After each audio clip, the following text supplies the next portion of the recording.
ওয়াজ মাহফিলে গিয়ে ফেরা হলো না মাদ্রাসা ছাত্রী ফাতেমার।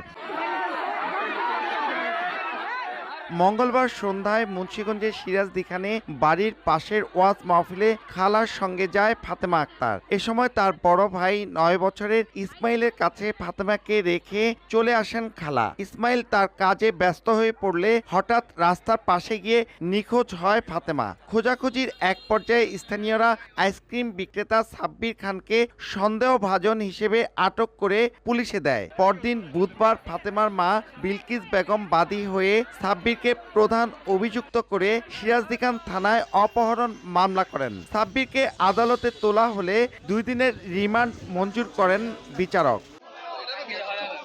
ধর্ষণ চেষ্টায় ব্যর্থ হয়ে শিশুটিকে শ্বাসরোধে হত্যা করা হয়েছে বলে স্বীকারোক্তি দেয় যুবক সাব্বির। পরে তাকে নিয়ে ডোবা থেকে মরদেহ উদ্ধার করে। এদিকে খবরটি ছড়িয়ে পড়লে শুক্রবার সকালে তাজপুরে অভিযুক্তের বাড়িঘরে ভাঙচুর ও অগ্নিসংযোগ করে বিক্ষুব্ধ জনতা।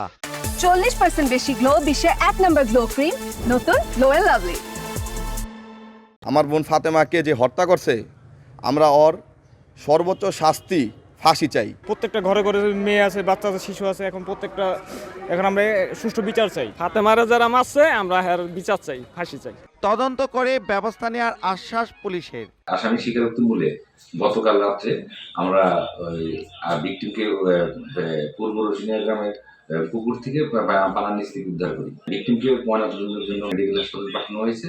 পরবর্তী আইনগত ব্যবস্থা চলছে। রৌশনিয়া গ্রামের কুয়েত প্রবাসী শহীদুল ইসলামের কন্যা ফাতেমা আক্তার রৌশনিয়া মাহমুদিয়া নুরানিয়া মাদ্রাসার 1ম শ্রেণীর ছাত্রী।